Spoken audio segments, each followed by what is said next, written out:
Founded in 1857, the Moravian Historical Society preserves, interprets, and celebrates the rich culture of the Moravians. Our museum collection includes objects, musical instruments, books, paintings, and other materials that focus on Moravian history, music, and people. These objects are brought to life through ongoing study and examination, and this research project in particular has brought to life our 18th-century piano, thought to have been here in the Whitefield House since it was built. Lori Libben presented the project to me in September of 2019. Lori, the retired curator of musical instruments at the Metropolitan Museum of Art and longtime friend of the Moravian Historical Society, asked that we allow a small team of researchers to examine the piano in our collection, with one of the goals to create a playable replica.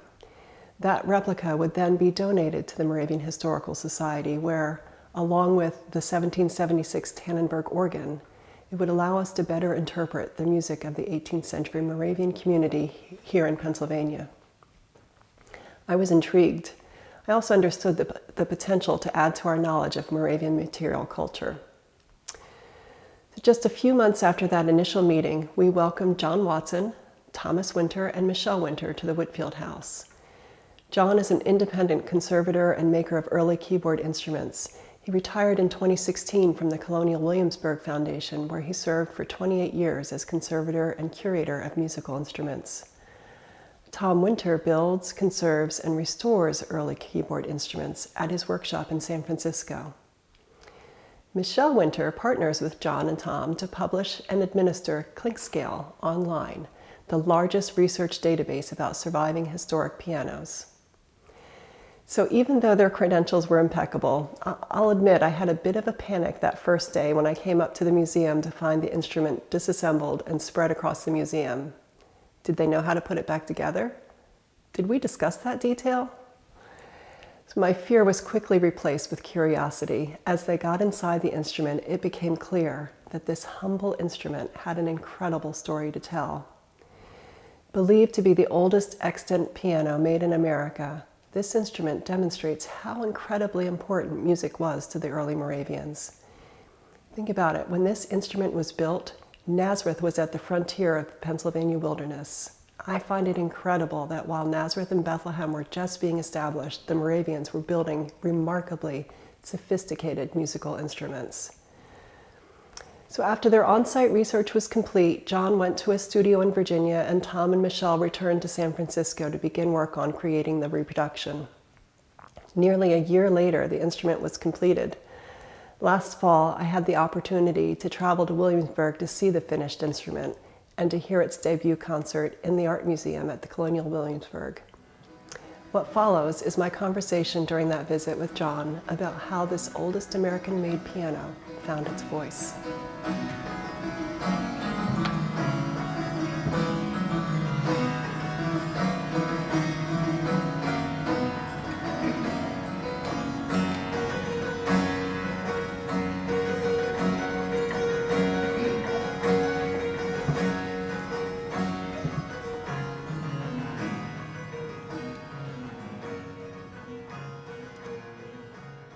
I first learned of the upright piano in Nazareth at the Moravian Historical Society. In 1991, I attended the American Musical Instruments Society meeting there, and a presentation was done by Lawrence Libben, who has been a friend for many, many years. And I remember it quite vividly. It was a fascinating instrument. We were all crowded into the upstairs room in the Historical Society, and Lawrence gave this talk about this instrument with it just a few feet away. And it was a fascinating instrument on every level because of its significance in American musical history, thought to be the oldest surviving piano made in America. And I recall one of the specific questions that one of the people at the conference asked Lori at the end of his presentation. He said, "Can't you just play a couple notes?" People were dying to hear what it sounded like. And I remember I was sort of in the early stages of my career as a curator at that time. And I actually learned something from Laurie in his answer. And I've learned a lot from Laurie over the years. But he said, no, I don't want to play a note because it's not restored. It won't sound like its maker envisioned. It would be unfair to the instrument, to the maker, and to you, getting the wrong impression of what it sounded like. So he declined. But we've wondered, of course, very much over the years, what did it sound like? And the present project has been toward answering that question among many others. We could restore the original instrument. In fact, it's very well cared for, and it wouldn't take that much work. But one of the things I learned early on in my career as a historian is that these objects from the past are the primary documents. They contain more detailed information about how they were made and even what the maker was thinking. And the problem with restoration is that although it satisfies our curiosity what an instrument sounded like, it can't be done without some degree of interpretation of what's missing or what's been changed over time, and we have to use our imagination in restoring it to what we think it was originally like. But that's still an interpretation, and no two restorers are going to quite agree on what the goal is, what the particular sound might have been. And every time we do restoration, it moves the object a step further away from that authoritative coming right from the hand of the original maker. What the Moravian Historical Society has done, which is brilliant, they've left the instrument, the original instrument, unrestored, unchanged. And our job in making the reproduction was made very much easier, that there's rather little evidence of past changes. And we felt that we had a full set of instructions how to make it. And we were able to do so and end up with a playing reproduction that's very like the original, and the original instrument is untouched.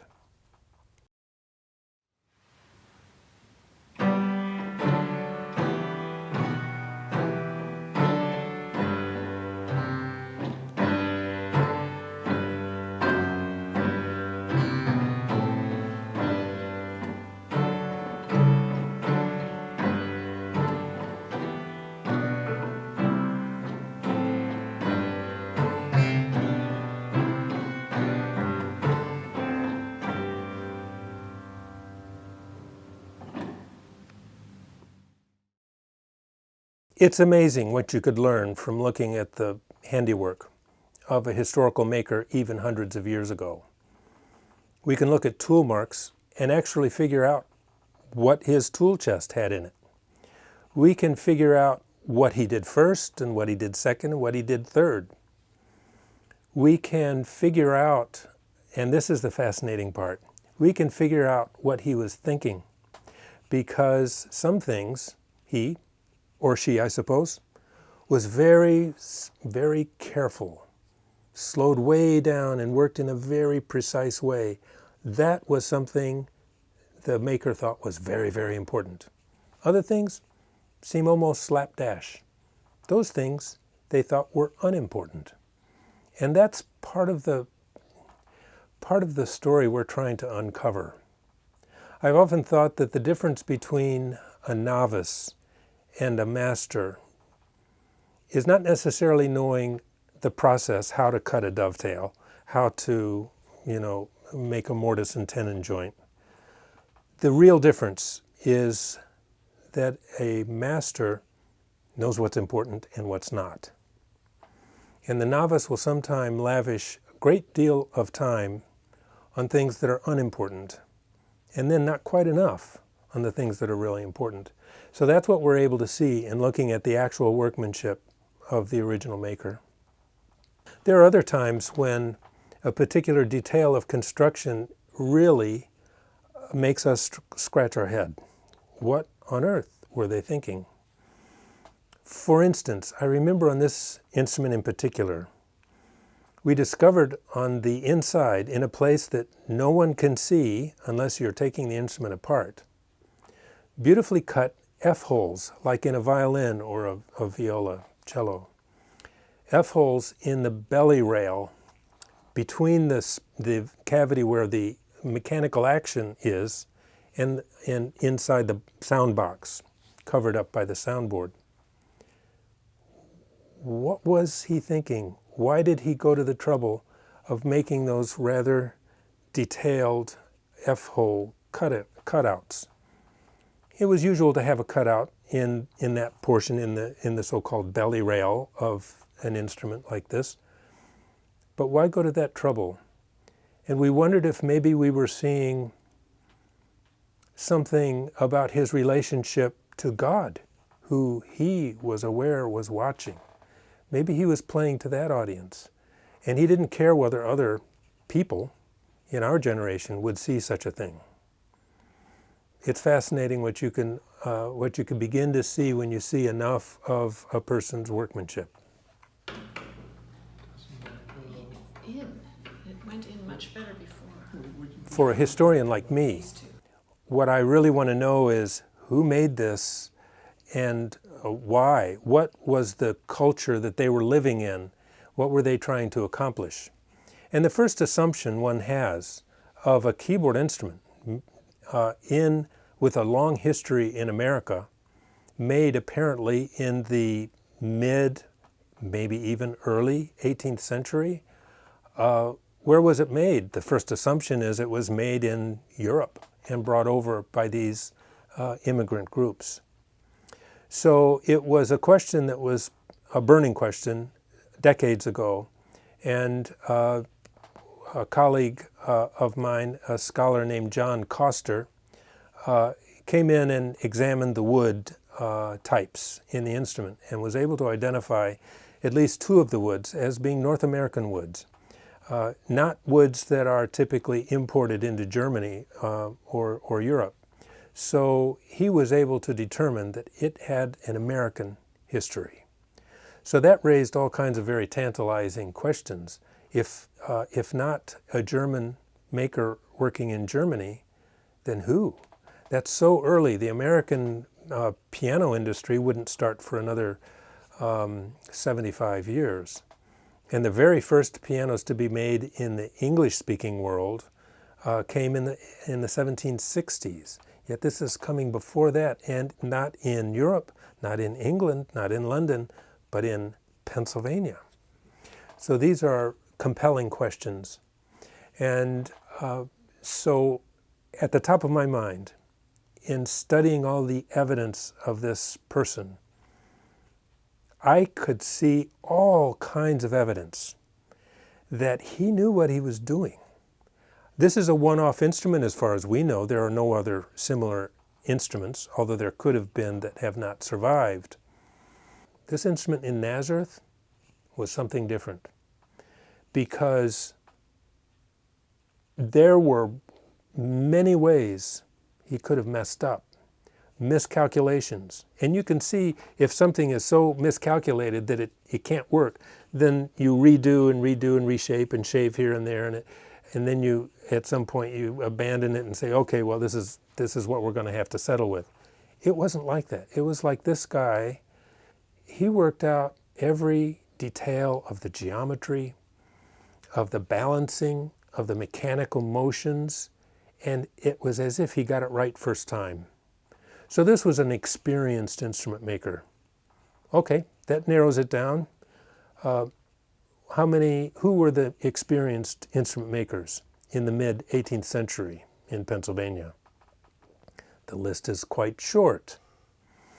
And most of the names on that list are people that, well, they came a little later, or they only made very few instruments. Maybe there are one or two organs that survive.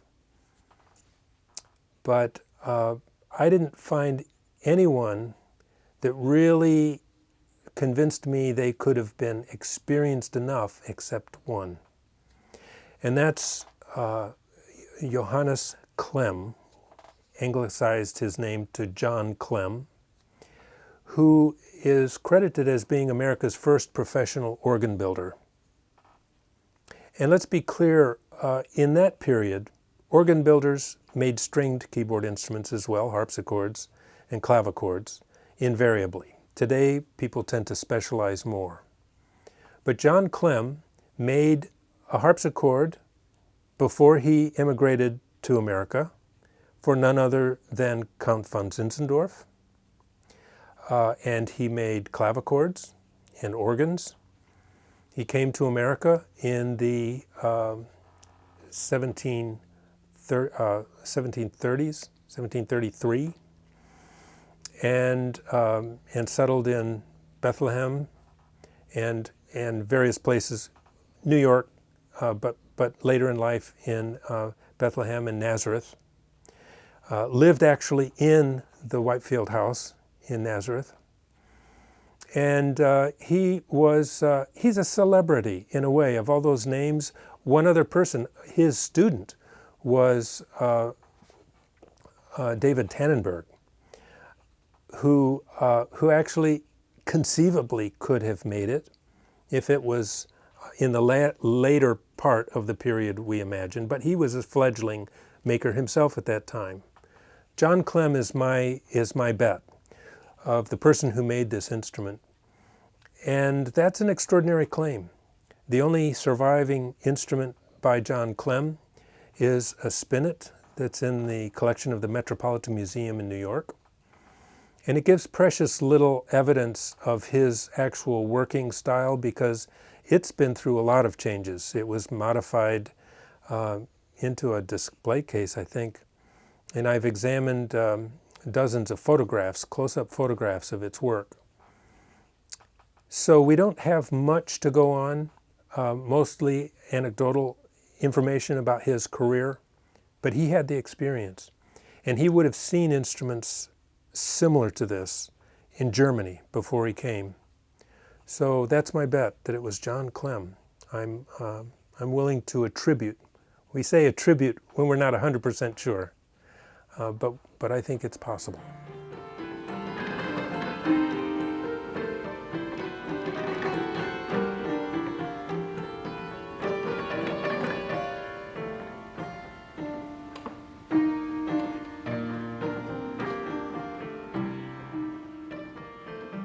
So here we are this weekend.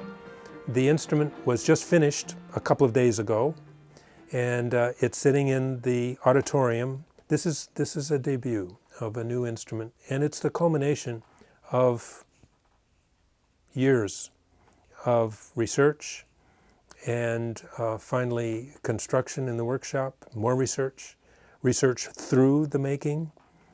We call it experimental archaeology, where you learn about the past by doing it. And it's been a fantastic research project. In a way, this is a culmination to hear what it has to say musically to us from the stage.